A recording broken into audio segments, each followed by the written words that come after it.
Welcome to Commander Central, episode 120, another Thursday deck tech, and today we're going to be taking a look at listener Dan R's Titania deck.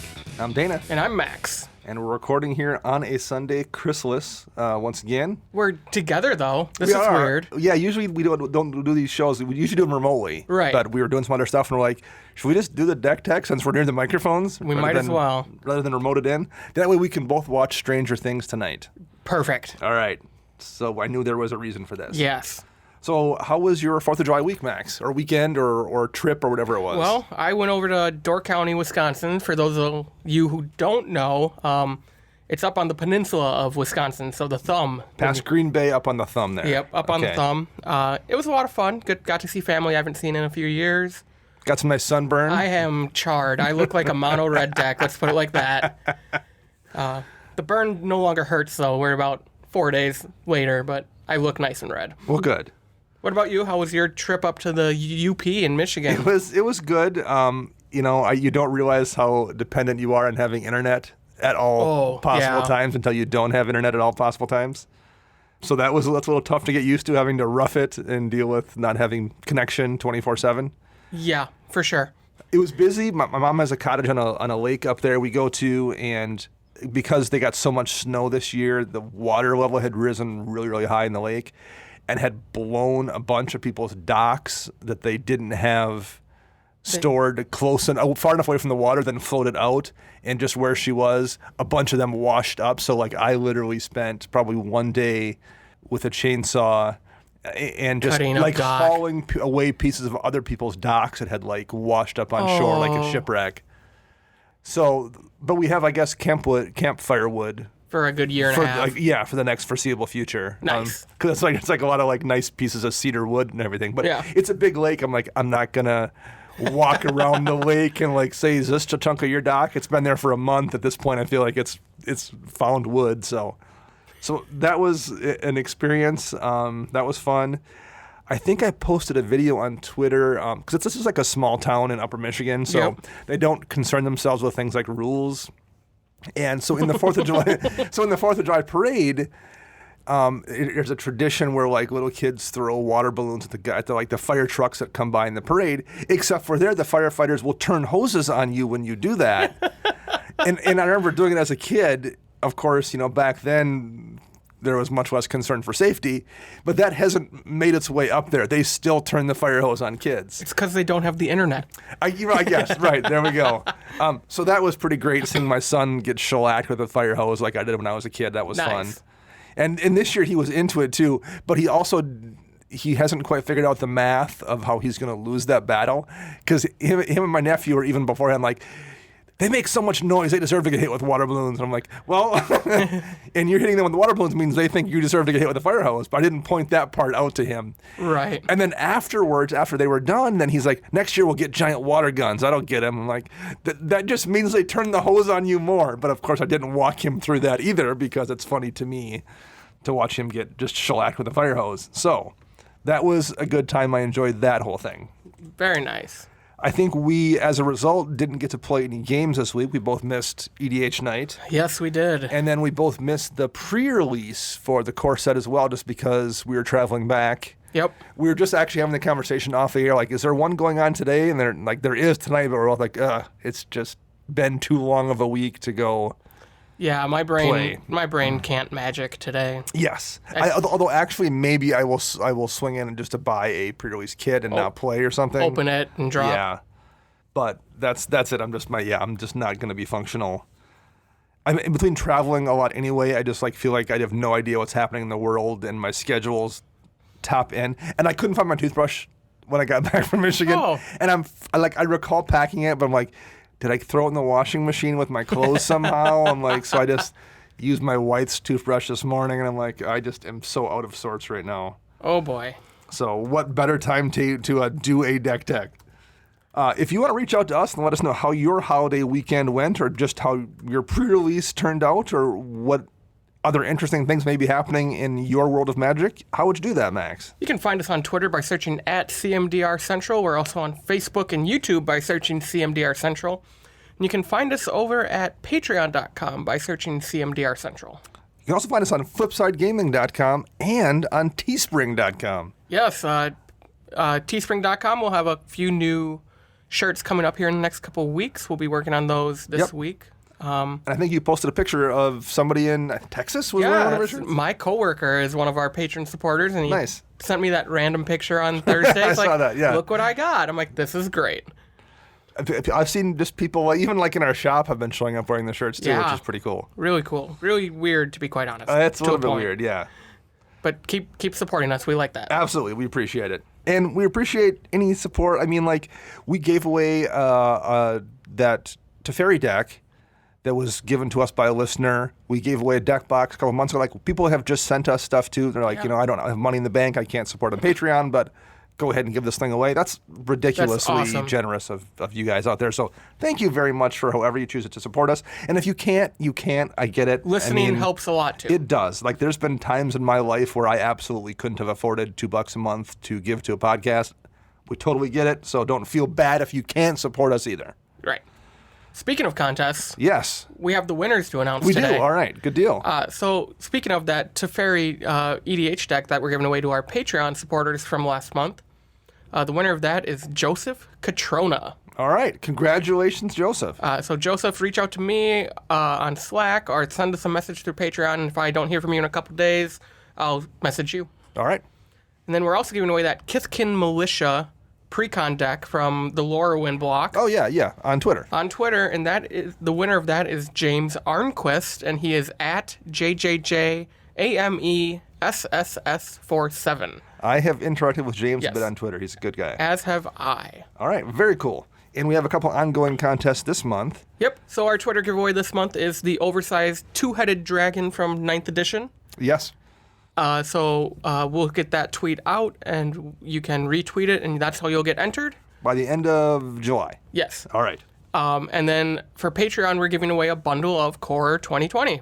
Excellent. So as long as you support us or continue to support us by the end of July, you'll be entered in to win that, and we'll announce that in early August. And I think I saw something from Gavin, the die in the bundle is like an extra large. Yeah. It's different than the pre-release dice. So oversized. That's cool.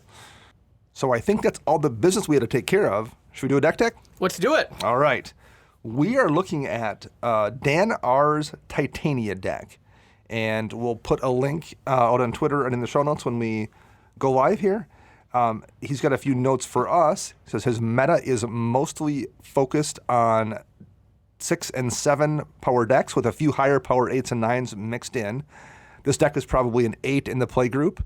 The goal of the deck is to get Titania out as soon as possible with a fetch land in the graveyard to immediately start creating 5/3 elementals. He uses exploration and crucible effects to take advantage of sack lands and build up an army of elementals to overrun his opponents. Yeah, so the deck doesn't have any true combos, and the main way to win is through combat damage, but its speed and resilience turn combat into a reliable strategy. It can play the long game if allowed by choking out the opponents with a crucible, exploration, strip mine lock, stuff like that, constant miss lock. He says he doesn't think there are any glaring issues with the deck, and he'd actually like us to focus on the 16 cards in his maybe board on Architect. Okay. To try to figure out how to slot them in or if they even deserve a spot in the list. Okay. So, for example, he mentions like Blast Zone and Prismatic Vista probably should be the 99, Emergent Zone, and sort of Temple maybe. And he's got a few things he's thought about cutting, like Dark Depths and Thespian Stage. But he's not entirely sure, so he's looking for suggestions, particularly about cards that he already has in mind. Yes. So, really, I think this is going to be a fun take on this deck. We try to do these a little differently every week, and it's great when our listeners kind of give us a thing to focus on. Right. He already kind of has a few suggestions here for us to base things off of, so that is going to make it a little bit easier. I like that. I like Titania, too. I know she's not like an obscure commander by any stretch of the imagination, but I haven't seen a Titania deck in quite a while. Well, I mean, she's like $20. Is she up to $20 now? Because she only has the 2 printings. I guess, the that's Precon true. and the Commander Anthology. Yeah. Good point. So she's a fun deck. I think also probably there was a lot of Titania decks that got turned into Gitrog monster decks. Yeah, that makes sense. And maybe even Windgrace decks along the way, just to have the additional power that comes with having more colors. But I like this one. The first thing I'm going to note here, and I guess it makes sense, but it never really occurred to me in a mono green deck. The land base, usually I expect to see like 25 or more basics of the appropriate color in a monocolor deck. There's only 14 basic lands in this deck. Yeah, 14 snow-covered forests. Yeah. Which makes sense. It does make sense knowing that the goal is to make those elementals, and you can't really sack basic forests without extra cards. Exactly. So that eliminates part of one of those problems, too, you sometimes have in these kind of decks where you're like, okay, I need to have a way to sacrifice lands and get those into play consistently and then sacrifice my lands to it to make elementals. Like, that becomes a lot of pieces you have to have the deck succeed. When your lands just sacrifice themselves, that removes a whole layer of things you need to worry about. Play Titania, play my Command Beacon. Go. Right. I mean, Command Beacon isn't ideal because you want it to use on your commander, but like, say Havenwood Battleground or whatever, right? Ghost Quarter. So that's interesting, and that kind of was something I wasn't really thinking through, so that's kind of cool to see here. Where do we want to start? Do we want to go over his maybe board first? Yeah, let's start with that since that's what we're going to be focusing on. Okay. So I'll hit the first few couple cards here he's got in his list. Blast Zone, which is a land that's been seeing a good amount of play both in Modern and in Standard. Yes. And it's one, taps for a colorless, comes into play with a charge counter on it, and you can put charge counters on it, or you can sacrifice it to destroy each non-land permanent with a converted mana cost equal to the number of charge counters on the Blast Zone. The only problem with Blast Zone, such as it is the dream use of Blast Zone, at least for me, is usually doing it for 0. Right. As a way to just sweep away tokens. I guess it depends on your meta, but I guess in his case, he doesn't want to do that because that'll kill the Titania tokens. Right. But I think it's probably a pretty good card in this deck. I think, yeah. It would be to find a home for. I mean, it's mono green. It's a board wipe essentially, a very slow moving board wipe. But I think it's worth we try to get it into the deck. Yeah. Then he's got Deglamour, and I'll also mention Force of Vigor here and Peer's Whim, 3 different ways to deal with things. There's Unravel the Aether as well, so I guess 4 different artifact enchantment removal spells. And there isn't much in the way of removal in this deck at all. There's a Nature's Claim, and I think that's it, maybe? There's a Crossing Grip. Okay, Grip too, yeah. And a Beast Within. Okay, so that's it, though, really. There's like 3 removal spells, and I think an Oblivion Stone for what passes for a sweeper. Yep.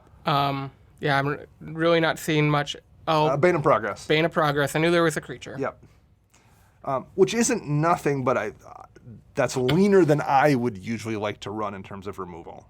Yeah, I tend to agree with that, but I mean, that's not the goal of this deck. Right, if you're racing straight ahead, maybe you don't need those reactive cards either. Right. So a few additional interesting lands here. In his maybe board, he has Deserted Temple, which lets you untap a land. That is one he said he might think it's too cute. What are your thoughts on Deserted Temple? Looking through the list, I kind of agree. I don't see many other lands you want to continue to untap. I think if the goal was to really rely on Blast Zone, this would be cool because you could pay a bunch of mana, untap it. Still use it. And maybe have a couple, and then use it to crack it if you had the mana from Mana Rocks or something. And obviously it's good with Gaia's Cradle. And probably Nykthos sometimes, although there isn't that many permanents here with green pips on them. No. But I mean, I'm sure there are times Nykthos is fine. There are probably times when you can use Maze of Ith twice in a turn. Yep. But I don't necessarily love Maze of Ith either. So I agree. I don't know if this is the right deck for Deserted Temple. Yeah. It's one of those things if you can abuse a card with a Deserted Temple in this deck, I feel like you're probably already so far ahead. You don't need to abuse. Like if you're tapping Gaia's Cradle for 8 or 9. And doing it again. And no one's responding to your Gaia's Cradle, they let you have it sit out there with a bunch of creatures and tap it for that much mana. Right. Tapping it for that much mana a second time, I don't know if that really makes a huge difference. No, probably does not. I mean, I'm sure there are games when it does, but I feel like it would wind up being redundant. Yeah.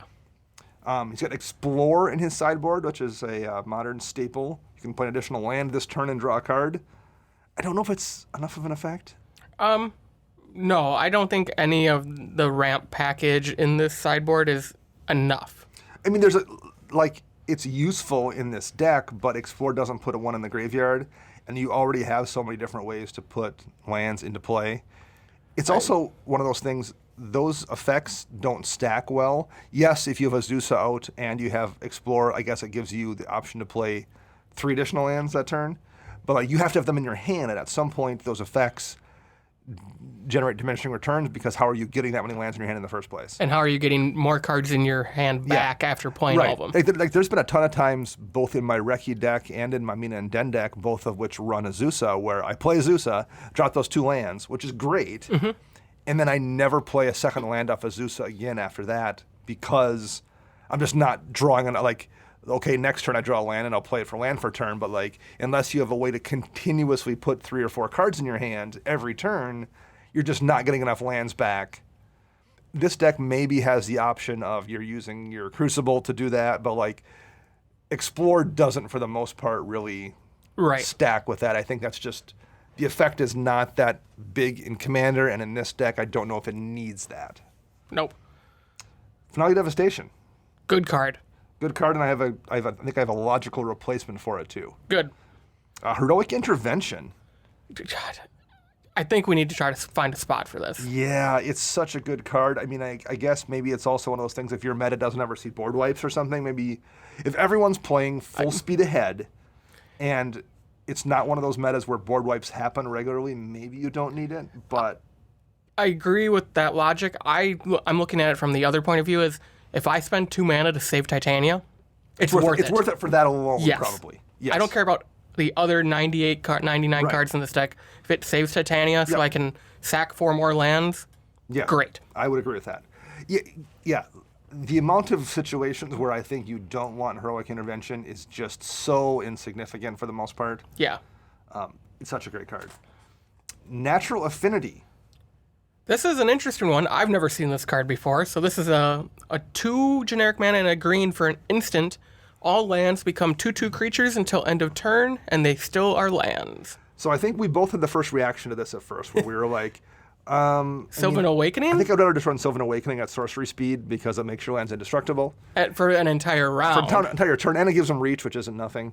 However, upon thinking about it more, given the interaction with Titania, where someone board wipes, and if Titania is out and you can cast Natural Affinity and kill everyone's lands, your lands all turn into 5/3s. Gross. I mean, even if you're only sitting on 5 or 6 lands, if Titania came out and it came back around to you, you drew Natural Affinity, and you just like, oh, let's see what happens, and someone casts Wrath of God, even if you're at 5 or 6 lands, that's 25 to 30 power on board, if you cast it in response to the Wrath of God, and no one has creatures or lands to respond, you probably win and everyone probably scoops at that point. I would hope so. Because they're like, well, okay, let's say I top deck 2 lands or have 2 lands in hand, what am I going to be able to do that's going to stop that 20 power coming at me? Right. And if you've got 10 or 12 lands on board when it happens, you kill everybody next turn. Yeah. So that's one I think we definitely want to find a slot for. I like it a lot in this particular deck. Pierce Whim. Yeah, it's removal, and it fetches any land. Yeah, and again, worst case scenario here, you're like, okay, well, I'm going to go grab that, Terramorphic Expanse, which I'll crack and go get another, to make an elemental. Like, worst case scenario, you make an elemental and everyone else loses a thing. Yeah. I'm gonna go back a couple steps. I did just say when we were talking about exploration that it might not be great for this deck, but it also does any land. That's true. It doesn't it doesn't say basic. So maybe explore is something we do consider later on in the show. That's true. But it's only play, too. You can't go fetch it, so you have to have it in your hand. True, but if it means saving yourself or dropping that extra wasteland or, That's true. Let's see. Prophetic Vista. I think we'll find a slot for it. It's a great card. Rampant Growth, which is just a ramp spell. There's a few of those here. There's Rampant Growth. There's 3 Visits. There's Reap and Sow. I think there's probably enough of that in this deck. Yeah, what I don't like about these is the fact that there are only 14 basics in this deck. Right. And, you want to get your non-basics out in this deck because those are the ones that are going to be sacrificing themselves because of an ability. I think we can probably ignore a lot of these. I think so, too. Rex Sage, always a good removal spell. Great removal spell. You have no way to abuse it in this deck at all? No, but there's other creatures in this deck where you can't really abuse them. So, yeah. If it's removal, if towards the end of the show and we still don't have enough removal, we can find probably a slot for a 3-mana card. And then Return to Nature, which is just another removal, which I guess we forgot to mention in with the Deglammer and Revel the Aether cluster here. Yeah. That's basically a better Naturalize. Yeah, because it does have the option to exile target card from a graveyard. So let's now go over a few of the cards he does have in this deck, maybe starting with artifacts. And is there anything notable? There's 9 artifacts in this deck. Anything notable that you want to point out there? There's a lot of fast mana. So there's Mana Crypt and Mox Diamond and Soul Ring. Soul Ring you usually see in most decks. Yep. Mox Diamond and Crypt you usually don't see unless you're, like he said, playing against 8s and 9s regularly. Yep. So that makes sense here. I think if you were playing at a little bit lower tier, you would probably, this is where I would probably be running the 3 visits and the rampant growth type spells to get more lands and to play to interact with your deck, but those are slower than these artifacts are, and if you need to keep up with somebody's close to CEDH level deck, they make sense. Yep. I do like, Mox Diamond, you discard a land out of your hand. Yes, that so interacts. It is a way to get something into the graveyard for when you cast Titania, because when she enters the battlefield, you get a land back. Yep, there's some interaction that matters there. Expedition map gets any land, so again, I think, generally speaking, if you're running an X map in a deck, it has to be a deck that has lands that are impactful to go get. Like, I don't think you want Expedition map if you're just running basics and dual lands or something, but I think in this deck where you can then go grab that Guy's Cradle alone is probably worth it. If you have Guy's Cradle, that's probably enough. Yep, or, Glacial Chasm in case he needs some defense. Yeah. Oh, yeah, I think that's a good card in this deck. Yeah. He's running Sensei's Divining Top, and that one I'm kind of iffy on. I mean, it's just a good card. Don't get me wrong. You're almost never, ever wrong having top in a deck. Right. But I don't know if it has a home in this deck beyond just being a generically useful card. It doesn't really interact with anything very much, other than, like, there's a couple top of the deck tutors, so you Worldly Tutor, and you can then turn the top into drawing that card and playing the top back on top. So, like, he does give you a little bit of interaction there. But Worldly Tutor is an instant anyway. You're probably going to be casting it before end of turn and drawing that card for the most part. Right, and why would you screw up your next turn's draw knowing that it's top? Right. Yeah, I mean, top's good, but I generally feel like I myself only run it in decks where I have some other weird interaction, whether it's, Bolas' Citadel or, maybe even Sylvan Library or something where, like, the additional manipulation makes sense with top. I don't, it's fine, but I just don't know if I care about it here. Same. If you draw top in this deck, if I draw top in my first 2 or 3 turns, that's great. If I draw it in turn 7, you're probably annoyed. Yeah. There's too many shuffle effects in this deck to really use top unless it's, I'm going to shuffle. To shuffle it away for a one-time draw, I guess. Maybe. But, Oblivion Stone. What are your thoughts on Oblivion Stone? It's mono green, so all the board wipes help, I think. So your options for board wipes here basically are something that's colorless. Yep. So you're looking at Oblivion Stone, Nev Disc, All Is Dust, maybe. I'm torn on Oblivion Stone. The advantage of Oblivion Stone in a deck like this is you can, if you have the 7 mana available or 8 mana available, you can cast it and then use it that turn. Yep. Unlike Nev Disc, where it comes in play tapped and you have to find a way to untap it or wait a full turn. So that's, I guess, good, but that's also at that point in time, if you're spending 8 mana, I feel like I would probably rather just run All Is Dust, because it's going to hit more things by, I guess not always, because it doesn't hit colorless stuff, but the sacrifice effect isn't nothing either. Yeah, I think I do like that Oblivion Stone is like a removal target. So am I more worried about you making the elemental tokens or blowing all my stuff up? Sure. I think it's just it's a rattlesnake card. I generally feel like Oblivion Stone, for the most part, when I see it cast in games, it's almost always cast for 8 mana. Yeah. It's cast for 3 and then cracked immediately. And then I always feel like you'd probably rather run All Is Dust, but I guess maybe not. Oblivion Stone hits everything, whereas All Is Dust, if you're playing against artifact decks regularly, it works. There's times when All Is Dust has not been effective when I've cast it. And I also want to point out this will hit Planeswalkers. Yeah, that's a big deal too. Which is becoming a bigger deal because of War of the Spark. And Nev Disc doesn't. Correct. So, All of Dust would, but again, I like Oblivion Stone. I think it's All of Dust will, but it won't hit Ugin, it won't hit Karn. Nope. So that's won't hit your that's a big deal too. Won't hit. Right. Ooh, gross. That's. I've talked myself. I was going to suggest All Is Dust as a replacement here, but I've now talked myself out of it. Yes, 2 points for me. So yeah, no, I think that's a way to go. Soul Ring, obviously, we mentioned the Mana Rock. Soul Ring is Yep. good. Zern Orb actually is... It kind of has to go in this It deck. makes complete... In this deck... This is what you sack all your forests to. Yes, yeah. Back in the day, I actually, forever ago, was able to cast Zern Orb. I Zern Orb out with a balance. And then Zern Orb, tap on my lands for mana to float it, sack them all to Zern Orb to gain the life. Nice. And then I cast something off Zern Orb and won a game. Nice. But balance not legal in either this deck or Commander in general. So No. Okay. Anything particular you would pull or see? He doesn't have any artifacts in his sideboard. So is there anything that you would take out here for something? Is it going to be Divining Top? I think Divining Top, and I'm kind of iffy on Akroma's Memorial. That's the one we didn't mention. We didn't. And I'm going to guess 98% of the time it's a haste enabler. Yeah, it feels win more in this deck because I think by the time you want to play Akroma's Memorial, you already have 4 or 5 tokens out, maybe a couple other creatures from the list.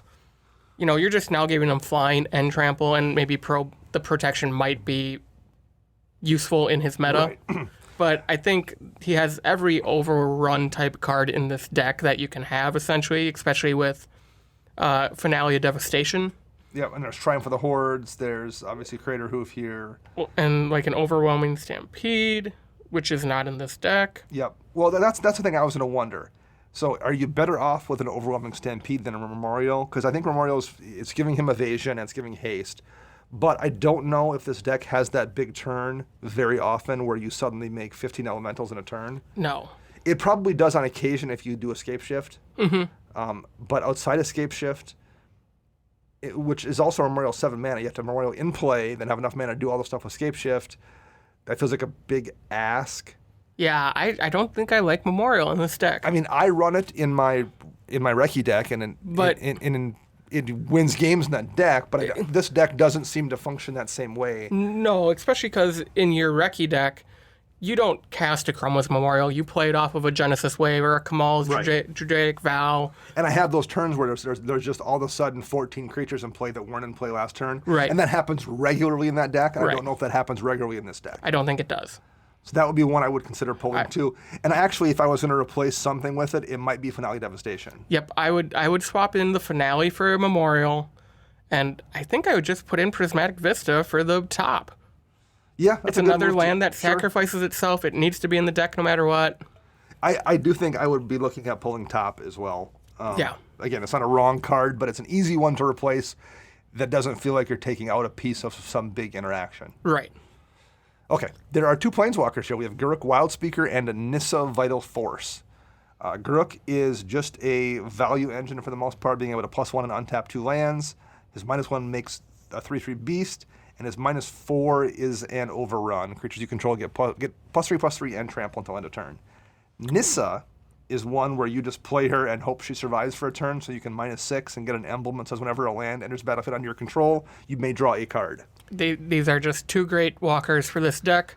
Garruk lets you get some more mana out of your pool, and then Nissa just draws you cards. I mean, Garruk, right, even if you don't have a... It's a 2-mana Planeswalker. Yeah, right, basically, it's a 2-mana Planeswalker. He's a 2-mana Planeswalker that comes into play then because of that at 4 loyalty right away. Mm-hmm. And then next turn, if you happen to have like Cradle out or Nykthos or something, I mean, again, though, I do feel like he is just useful in every deck. This one, he's maybe more useful than most of the time, but he is always useful.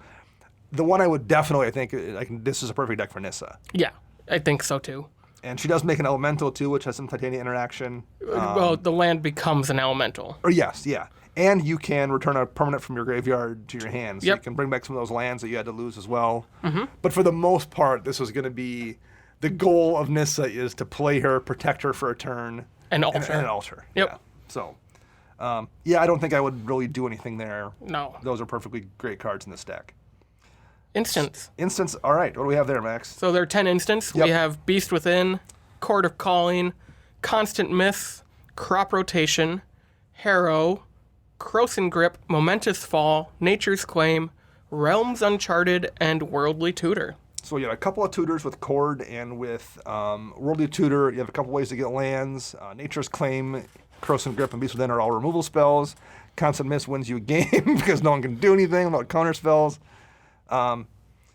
Anything here that you will especially want to highlight or say that you don't like? Yes, one card specifically, and that would be Realms Uncharted. So this is a 3 mana, 2 and a green for an instant. Search your library for 4 land cards with different names, reveal them. An opponent chooses 2 of those cards, put the chosen cards into your graveyard and the rest into your hand, then shuffle your library. So it's like a sort of fact or fiction. Yep. Or I guess maybe Gifts Ungiven is a better comparison. Yeah. Because you get to pick the stuff you want. What I don't like about this card is, you're getting the 2 worst of the choices. So, I mean, if you get Cradle, Glacial Chasm, Nykthos, and, a Ghost Quarter, sure, you're going to get the 2 worst of those, unless you're really good at politics. Right. And then, maybe, okay, so then you cast, the dream for this is you cast it on turn 3 or 4, or even 2 if you've ramped up. Yep. Then cast Titania next turn and bring back one of them whichever one you discard. But if you don't have that sequencing down, if Titania's already in play or something, it becomes much less good of a card. Yeah, especially because Titania, the land has to go from the battlefield to the graveyard to create the tokens. That's not happening here. So I think this is where maybe something like Pier's Whim gets slotted in. Yeah, it's 1 more mana, but it's removal, and you're always going to get the land you want. Always get the land you want. Yes. And it solves that removal question a little bit as well. Yeah. That said, I will say this, Realms Uncharted is a kind of card I don't see very often, and if we were told that it's an absolute monster in this deck, I would believe it, because I just don't see it played enough. And, if he's recasting Titania often enough, maybe there is those lands in the graveyard where he puts those 2 good lands go in the graveyard. He casts Titania, she dies something, you recast her. Like, maybe he gets the lands back often enough that it's worth it. Maybe. Very, very well could be. But I agree. Like, my initial instinct is I think I would rather have Pier's Whim. Yeah. But that's our style. That's our style. He does have a good amount of tutors in this deck. There's a the first 2 we've encountered here are among the instants in terms of Court of Calling and Worldly Tutor that both get creatures. Generally, my rule of thumb on green creature tutors is you want to have creatures that just win you the game, probably, to go get. Like, if you're going to get, a Eternal Witness, it's not bad or anything, but, like, I feel like you want to have multiple targets you can go get. And maybe Crater Hoof is enough, because that's the win condition. Or maybe going to get Sword Tooth to get some graveyard loops going is worth it there. But there is a good amount of tutors. There's like 3 or 4 more among the sorceries as well. I'm just not entirely sure if do you think there might be a few too many? For tutors? Yeah, particularly if you're also adding Finale Devastation. I think out of all of them, I would cut Worldly. It's the cheapest, but it also costs you a draw. Yep. It basically costs you itself and another card. Yep, because he does have, Ewit, it brings something back, but Woodland Belwer is a tutor as well in the creature package. Yep. But that goes and gets all the utility creatures he needs, like your Raminep Excavator or your Ewit. It gets your Lotus Cobras. So I think Worldly Tutor would be the one I would cut, just because it does take up your draw, and if you don't have a way to just draw right after it, it's not probably worth running. Yeah, I tend to agree. That's probably the one of all of them, if I pulled one, it would probably be Worldly Tutor, I think. Again, maybe there's some interaction here where it's worth going to get Dried Arbor regularly on turn 1, whatever, to set that up, but wouldn't you just cast Green Sun Zenith for 0? Right. Or go get Lotus Cobra, maybe a better example. But because Lotus Cobra is a beast in this deck. But yeah, I think there's the density of tutors is probably slightly more than I think the deck is asking for. Nature's Claim is a fantastic card in a CEDH environment because 1 mana to remove a thing. You don't care about the life total. Life is irrelevant. It's a better Nature's Claim. It's a better Naturalize for the most part, because it's 1 mana less, and the 4 life is nothing. However, I will say this, depending on what your meta is, being able to get rid of that thing by shuffling it with a Deglammer or Unravel, where we play at least, I see enough things that I want either not in the person's graveyard or I can't interact with because it's a god. Yep. Theros gods in particular, but like Blightsteel, or I can't remove a Darksteel plate, or it lets me don't want to split a worm coil. Right, don't want to put a worm coil engine up. I don't want the death triggers off something. I'm a huge fan of the Glamour and Unravel the Aether. He says his deck his meta is really powerful, which is why probably there's Nature's Claim and Corrosive Grip in here. Yeah. Ooh. A part of me thinks, since this is one of the higher power decks in the meta, I think you have the right thought of it is that CDH mentality of I'm going to deal with the exact problem. I don't care about giving them 4 life because I have 30 elemental tokens that are just going to make that moot. Right, yes. I think if this was more of like a 6 to 7 power deck, then yes, swap in for those shuffle effects versus the destroy. Yeah, so I think in my shop, in the shop I'm playing in, my 2 removal spells I run for artifacts and enchantments in a green deck are Unravel and Deglamor. And I think in a more powerful meta, these are the 2 I run. Corrosive Grip to stop combo, and Claim because it's cheaper. Yep. So given how we described this meta, that makes sense. I also don't think you need all 4 of them. No, I don't either. So I think in his meta, those are the 2 that are logical versus the 2 in his sideboard. So I don't know if I would put either of those 2 in the deck. Yeah. I also don't know how I feel about Harrow. It is 2 landfall triggers, right? So you sacrifice the lands, you're getting a token, and you get 2 basics. That's what I'm kind of having an issue with. There are not a lot of basics in this deck, so maybe it's worth running it to get the forests that you need. Well, and I did mention landfall triggers, but there's not a lot of stuff that really cares about landfall triggers in this deck. This isn't a landfall deck; it's a Titania deck. Lotus Cobra cares. That's about is that it? Yeah. Tireless Tracker. Yeah. So that's one thing. That's true. Like it is instant speed, which is nice, but I don't know. I also feel like that's kind of on the edge. It does get the sacrifice, which is I think is useful. But I mean, if this is in your hand on turn 3, are you really using this without Titania being out? Right. I think that becomes that. You're like, I want to hold it. Yeah. I think this is where how the game is going and how competitive you want to be is. Yeah. A lot of these cards fall into that. Like a lot of this deck revolves around the fact that Titania has to be out. Yes. All right. If you look at the sorceries here. Sure. Since a lot of them are kind of similar effects. There's a lot of land ramp spells here. Edge of Autumn into the north. Nature's Lore. And I think, Sylvan Scrying gets a land to hand. Yes. There's a couple tutors, Green Sun Zenith and Natural Order. I think that's the only other, there's 2 tutors there. A couple other land tutors that do a few things. Things like Life's Legacy, which is sort of Momentous Fall. It sacrifices a creature to draw cards. Mm-hmm. Shamanic Rev is a draw spell. Splendor Reclamation brings lands back.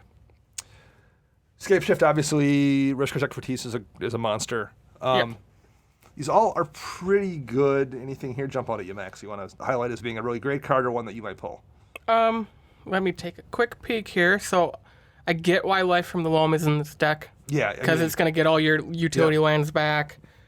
At the same time, this isn't a landfall deck. Yeah, right. So if you want to dredge this back, what happens when you dredge 3 lands into your graveyard? You don't get Titania triggers. You can get them back when you cast Life from the Loam, but I think this would be one that might be worth looking at removing. You do get the thing where, like, if you have those lands that sacrifice, it allows you to, like, sacrifice them. But that seems, for his meta, that seems kind of slow. I don't know if people are going to be allowing you to. I feel like, I'm not sure if, based on how he described his meta, this is the kind of place where he can afford to be, like, doing Life from the Loam loops just for value off a, petrified field or something. Right. Just to create Titania tokens or something.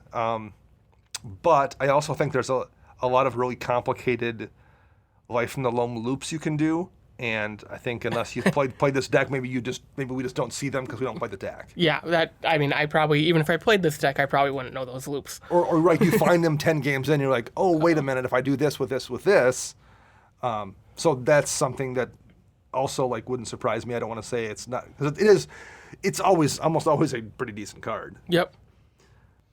Otherwise, I like everything in this sorcery slot. I like the card draw. Yeah. I like the tutors. Edge of Autumn, I'm going to highlight here because it's relatively obscure. It's a green and a colorless sorcery speed. If you control 4 or fewer lands, search your library for a basic land card, put it into play, tap, and shuffle your library. So that isn't ideal because it doesn't really help you later on, except for it has cycling sacrifice a land. So it's a way to continuously, it's basically one more sack outlet for your lands. Because there's not a lot of good sack outlets for lands out there, aside from things like Zern Orb. And even if you're not tutoring the lands, you can still reuse Edge of Autumn.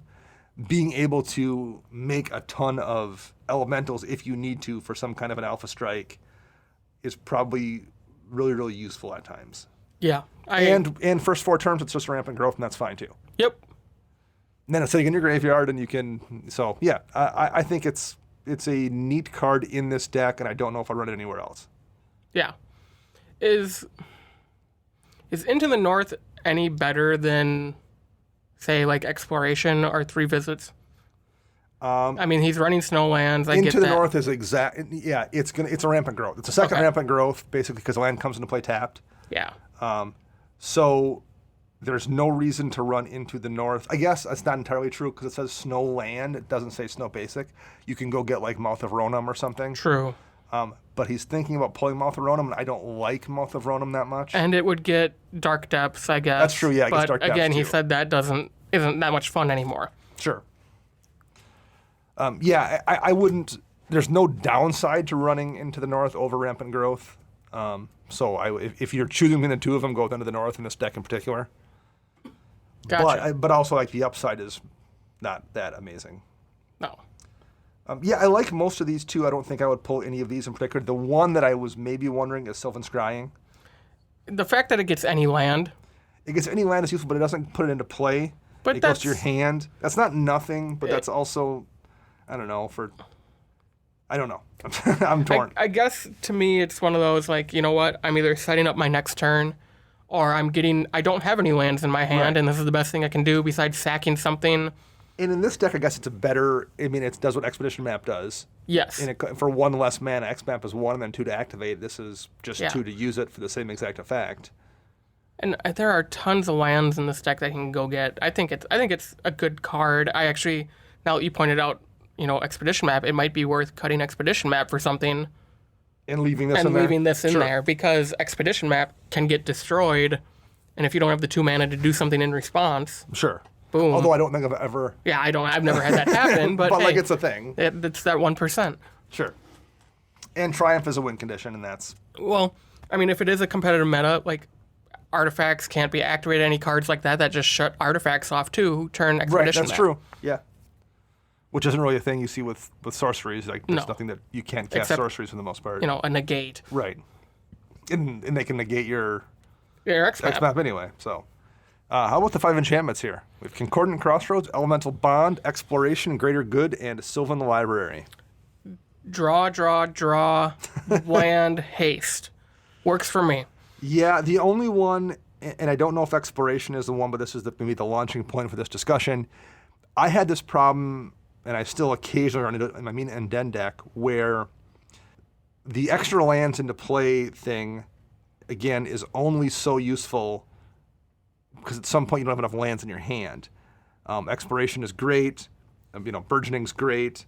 They do technically stack, but at some point you run out of those extra lands, and this isn't a deck that has draw necessarily baked into the commander or something. There's plenty of draw in this deck, and maybe there's enough that you can often utilize it, but I'm just wondering if there might not be 1 or 2 too many extra lands into play cards. What I like about Exploration, and I mean probably all of these, that if he has Crucible or Excavator out, he can bring back the stuff he's sacrificing. Yes. It doesn't say play it from your hand. Right. It just says play an additional land. So, I mean... And the one I would say here in particular is I do think there's maybe 1 or 2 too many extra land per turn creatures. Cards, but Exploration isn't the one I would cut. No. Because 1 mana is tough to remove. Yep. I think we're going to find that in the creature slots, and that's where we're going to do a lot of removal. I started the conversation kind of there, and I mentioned it earlier, but I don't think Exploration is one I would pull. Sylvan Library is always busted. Greater Good, being able to draw 5 cards and pitch 3. for no mana cost at instant speed if you want to. Right. You've got 3 or 4 elementals out and someone casts a board wipe, and you're like, okay, I'm just going to filter the top 25 cards in my library. Right. Elemental Bond is just gas in this deck. Sack a land, make a dude, draw a card, go. Yeah, that's just fantastic here. So all 5 of those are great. I definitely wouldn't touch those. So let's look at those creatures now. 18 of them. Yeah. So we have Azusa, Lost But Seeking, another play some more lands cards. Yep. Bane of Progress, it's essentially a board wipe for artifacts and enchantments. I just put my first Bane of Progress in a deck. I've never read one before. Really? It's kind of one of those generically, like, it's always useful. And I tend to, I'm very, very thematic with my deck, particularly the creatures, so, like, I just have never ran one. However, I was looking at my Crush deck, and I'm like, well, it is a +1 counters deck, and I'm like, oh, okay, I'm just going to try Bane of Progress. It does 2 things, removal and feeds Crush. So I did just put a Bane of Progress into my Crush deck. Awesome. Corsair Crufix, another play an additional land. You can play the land from the top of your library. Yes. Craterhoof, Finisher. Dryad Arbor, land/creature. Yep. Ewit, get something back. Garruk's Pack Leader. This one is interesting. It's a 5-mana 4/4. Whenever another creature with power 3 or greater enters the battlefield under your control, draw a card. So it's another elemental bond. Yep. With a body. Yes. Lotus Cobra, the landfall, add some mana to your mana pool. I'll quick mention this on Lotus Cobra. If you are somebody out there who has never played with or against a Lotus Cobra, kill it. Kill it dead. Kill it. But like looking at it, it's interesting. Whenever a land enters the battlefield under your control, you may add 1 mana of any color to your mana pool. And that sounds fine. Like, I don't think anyone reads Lotus Cobra and goes, that's bad. Like, reading it, like, oh, that's good. Mm-hmm. If you've never played against one or with one, I don't think you can properly understand how good Lotus Cobra is. Yeah, it is bonkers. Particularly in a landfall type deck. It's really easy to have Lotus Cobra like start churning out 3 or 4 or more mana sometimes on turns. Yeah. So I just wanted to note that in case, because it is a mythic and it just got reprinted recently, but like it wasn't easily available for a long time. It's not a cheap card. No. So yeah, Lotus Cobra is great. I think it's one that maybe sometimes flies under the radar a little bit just because it's a little bit obscure. Super good card. Yep. So then we have Nissa Vastward Seer. That's the 3-mana flip walker. When it enters the battlefield, search your library for a forest, put it into your hand. And then whenever a land enters the battlefield under your control, if you control 7 or more lands, exile her and bring her back as Nissa something. Come on, Architect. There we go. Nissa Sage Animist. It's a planeswalker with 3 loyalty. Her +1 says reveal the top card of your library. If it's a land, put it onto the battlefield. Otherwise, put it into your hand. So a little draw engine there. Probably does work well with top if that were to stay in the deck. Yes. But you have Sylvan Library. You have enough stuff to look at the top of your deck. Yeah, I think so. Otherwise, you can put a 4/4 elemental green creature named Ashaya onto the battlefield, and then her -7 is untap up to 6 target lands. They become 6/6 elementals. They're still lands. So this is just a ramp card, I think. Yeah. Oracle Moldiah. Play with it. You can play an additional land on each of your turns. You play with the top card of your library revealed, and you may play the top card of your library if it's a land. So another one of those play an additional land cards. Yep. A card that needs a reprint, by the way. Yes, badly. Good. $40, it's 40 plus. $40+. Oof. Ramanap Excavator. Play lands from your graveyard. Regal Force. When Regal Force enters the battlefield, draw a card for each green creature you control, and that is a 7-mana creature. Sakura Tribe Elder, search your library for a basic land, put it on the battlefield. Scavenging Ooze, a little bit of graveyard hate here. Yep. Sylvan Safekeeper, you can sacrifice a land and target creature you control gains Shroud, I believe. Yes. And then Tireless Tracker, the other landfall creature that makes clues. Wayward Swordtooth, it's the dino with Ascend, and you play an additional land, and then it can't attack or block unless you have the City's Blessing, which is 10 permanents. And then Woodland Bellower, it's a 6-mana, 6/5, and when it enters the battlefield, search your library for a non-legendary green creature card with CMC 3 or less, and put it onto the battlefield and shuffle your library. A lot of good stuff here. Yes. So the first one I will probably mention, if I was going to, I said I might want to pull a couple of the you can play an extra land this turn. I think if I was going to pull one, it would be Courser. Okay. It's a 2/4 for 3 mana. Play the top card of your library revealed, and you can play it if it's a land. It doesn't let you play something from your graveyard. It doesn't let you play something from a hand. It's only in the top of your library. Yep, top, again, if top's staying in, you can do some manipulation there to do that, but I don't think that effect is something that is that good in this. I think if I was an opponent, it would be that one. Okay. I think Oracle is better just in general. So, and actually I said extra land. This doesn't even let you play an extra land. It lets you play a land from the top of your library. Correct. So it doesn't even let you do an extra one. I think that's a little bit redundant. It's actually been underwhelming for me. I ran it in Mina and Den, and I think I still do, but it's the next thing that gets cut, I think. And I just pulled it from my Sigarda deck, where it's an enchantment creature, so it draws me a card. But even there, where like just being an enchantment to draw me something, it's been underwhelming enough times in that deck as well. Yeah, it's not even in my Tuvasa list because it doesn't let me play additional. It's something from the top of your library. Well, 90% of that deck is enchantments. I think it's one of those cards where a lot of people, to a degree, remember how great it was in Theros Standard. Right, or Limited or anything like that. And then everyone was comparing it to Oracle, and then it's not Oracle. No. And I think there's a little bit of like that reputation has rubbed off on it that maybe it doesn't deserve. Yep. So if I was looking to replace something, that would be the one I would pull would be Corsair. Mine would be Azusa. Okay, for the same reason, just because you need to have 2 lands to really take advantage of it. You need to have 2 lands to take advantage of it. The Bellower can't get it because it's legendary. Yep. And it's too low of power to trigger Elemental Bond or Garruk Pack Leader. Yep. So I would, at that point, cut Corsair as well. I agree with that. Azusa is nice. It is 2 additional lands, so you can bring them back from your graveyard. But you know what? If that's all, you got to protect her somehow. Sure. Right, yes. That's the issue. There's not a lot of hexproof or anything in this deck. So playing Azusa, play your 2 additional lands, whether from your hand or graveyard. Next turn, somebody Doomblades it. Yeah. Oh, okay, now I have to go find my Ewit or my Regrowth to get it back and do it all over again. Actually, you mentioned it, but I think Woodland Bellower is one I don't love.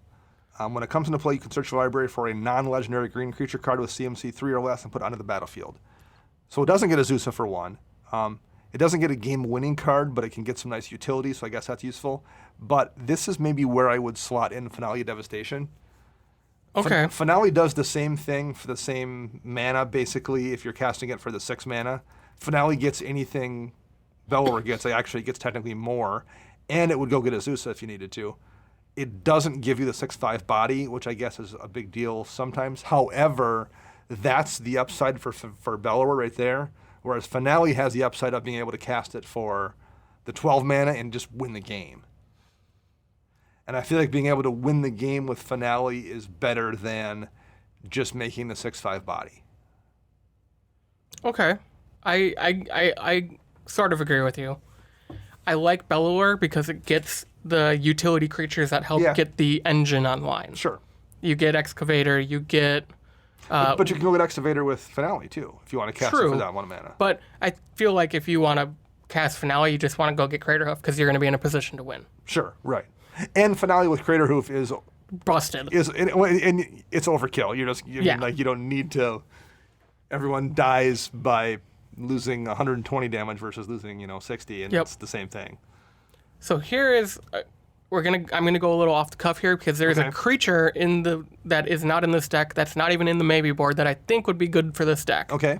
I think World Shaper should be looked at. So World Shaper is the 3/3 for 4 from Rivals of Ixalan. Yep. Whenever it attacks, you may put the top 3 cards of your library into your graveyard. Okay, that doesn't trigger Titania. But when World Shaper dies, put all land cards from your graveyard onto the battlefield tapped. It's just one last plan, I need to get all my lands back after that scape shift or something. I think that's something to at least put into the maybe board for... And give you a billion more, and I'm putting them all back, and then I'm going to re-sacrifice that Petrified Field, and I'm going to re-sacrifice those 3 fetch lands and that Tectonic Edge and the Strip Mine, and make, 14 elementals. Yeah. And there's also, more than a few sacrifice outlets for the World Shaper in here. There's Life's Legacy, Momentous Fall, Greater Good.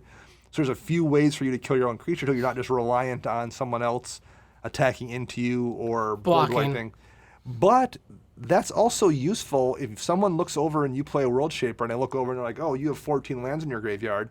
well, I'm not going to swing at you unless I can kill you because you'll just block with that World Shaper and bring all your lands back. bring every one of those lands back. Yeah, or they're going to have to bust an exile spell on it or something like that. They have to deal with it in a way that is special versus like just killing it.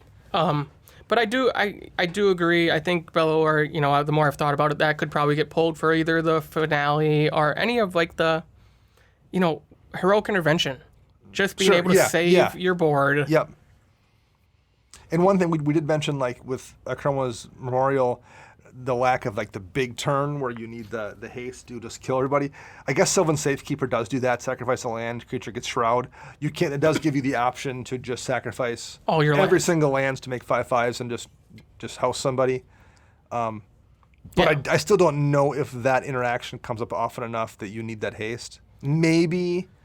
But it is 7 mana. That's a lot. Yeah. I actually think Regal Force is something that could come out of this deck. It's a one-time use thing. And except for the Ewit or the Regrowth, you're not doing it again. And Trip Green usually isn't an ask in a mono deck, but in this deck it might be. It definitely is.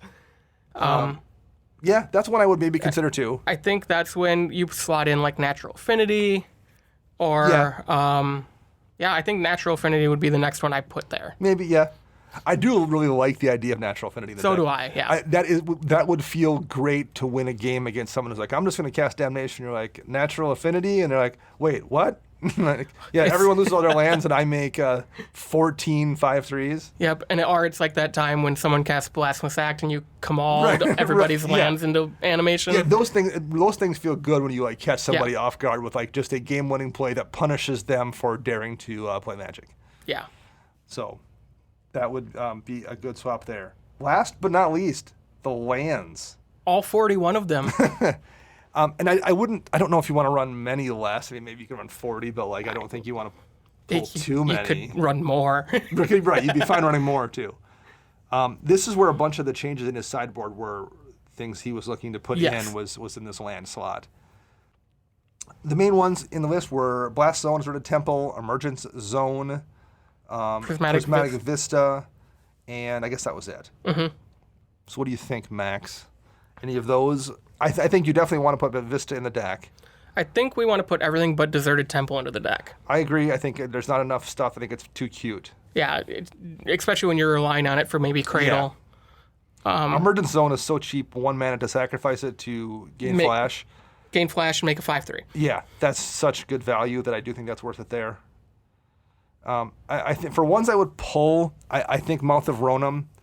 I think it looks like one of those spells where you're like, oh, well, there's no downside to it. I have the forests, the snow-covered forest anyway. If I never use it, fine. But if I do use it to kill a creature or something, and it makes me an elemental, that's good. But I mean, four damage is not a lot in EDH. There's stuff it doesn't kill.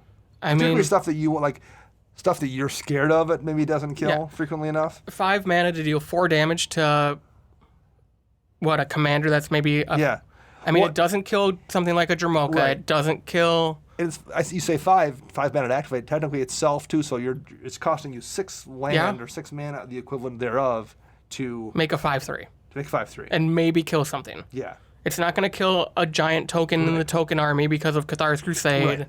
It's not going to hit any indestructible stuff. I ran it in my Recce deck for quite a while, and the amount of times it didn't do anything, or even in that deck, particularly where I wished it was a forest because I had mana doublers out, I wished it was a forest way more than I was glad I had it. Mm-hmm. Now, there isn't mana doublers in this deck, so maybe that isn't part of it, but I think also at some point this deck hits the point where like you just need to you need green making lands. You need less utilities. I don't think you want to pull any basics, so I think if I'm going to replace something, I would pull Mouth. Yeah. Hickory Woodlot is one I would be looking to replace one of those lands as well. It's one of those storage lands from Mercadian Masks that comes into play tapped with 2 I guess it isn't a storage land. It comes into play with 2 depletion counters on it. You can remove a depletion counter and add 2 green mana to your mana pool, and if there are no counters left, sacrifice it. So it's like a Vivid, so it's like a Vivid, kind of. But it does give you double mana. Yeah. So like when you remove those counters, then it gets sacrificed, so it makes a Titania thing. But man, it comes into play tapped. I don't know if I love that. And I'm going to read the one right above that, which is Havenwood Battleground. It comes into play tapped. And this is from Homelands, everybody. I mean, respect for finding a land in Homelands. It comes into play tapped. It taps to add a green, or you can tap and sacrifice it to add double green to your mana pool. So it's a cheap way to trigger Titania. Unlike Hickory Woodlot, where you have to take multiple turns to get to that point, Havenwood Battleground, next turn you can do it to make your elemental.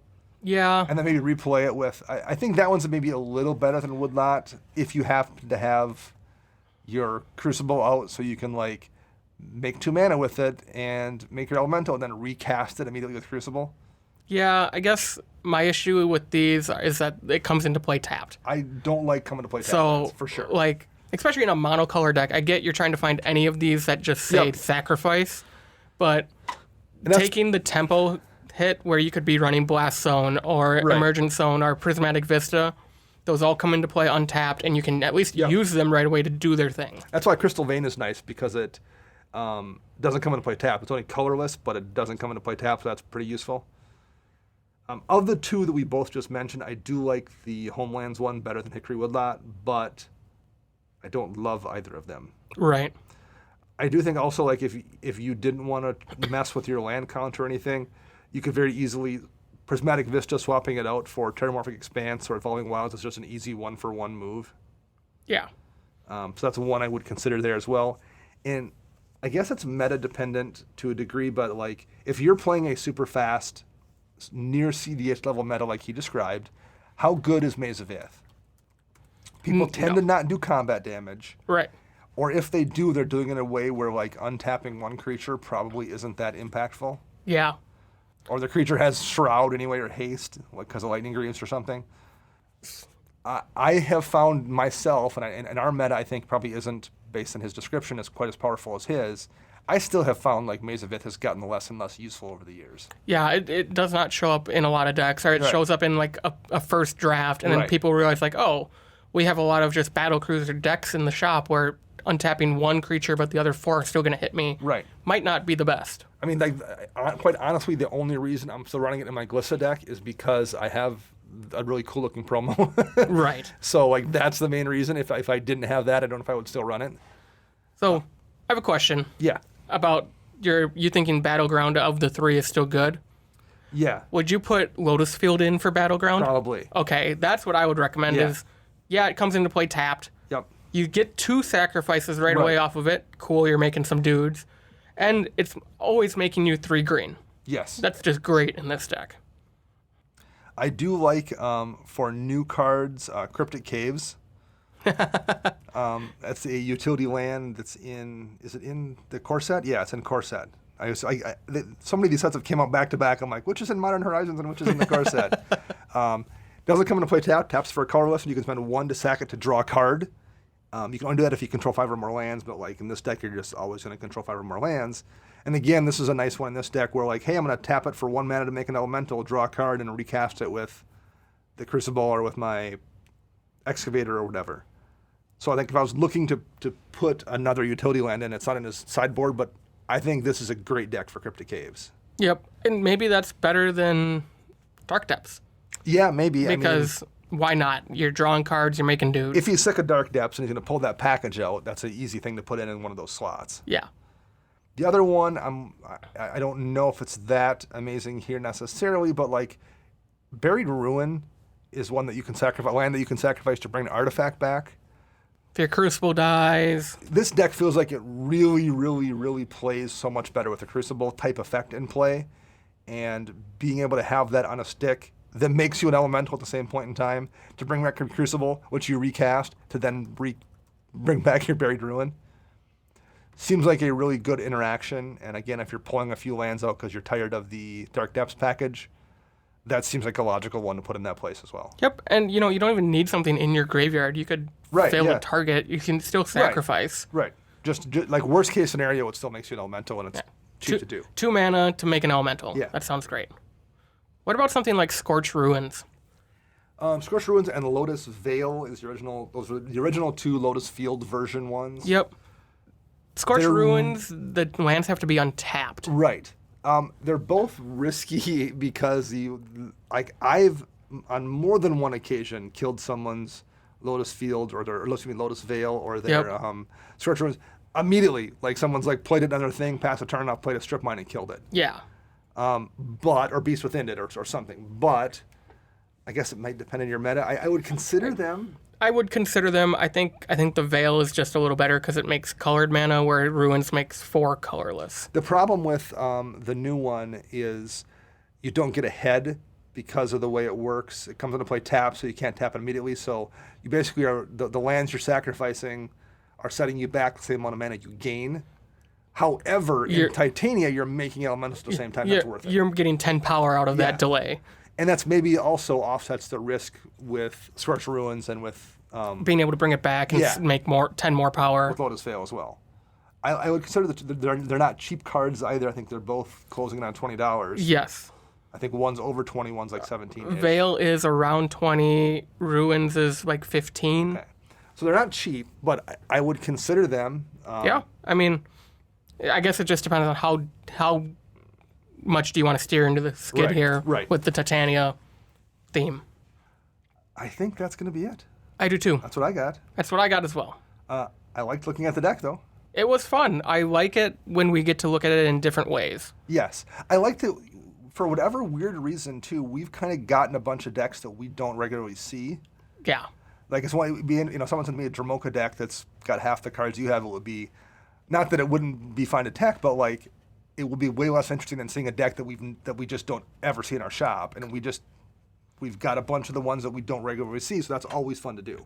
Yeah, but then I want to build all these fun decks that we don't typically that's see. True. Right, nice. And I don't have what the website's telling me this costs right now. Don't have that just lying around. No. Spare cash. Yeah, this is not a cheap deck necessarily. So. But it looks like a lot of fun to play and play against. Well, thank you very much, Dan, for supporting us on Patreon. We really, really appreciate it. That will wrap up show 120. Thanks for editor Ken Petto. You can find him on Twitter at LOAD3R. Our podcast theme is Retro Future Dirty by Kevin MacLeod, licensed via Creative Commons. You can find me on Twitter at Dana Roach. You can find Max at CMDRCentral_Max and Chris at WiseSquishy1. We'll be back next Monday with a show featuring all 3 of us back in the house. Until then, I'm Dana. And I'm Max.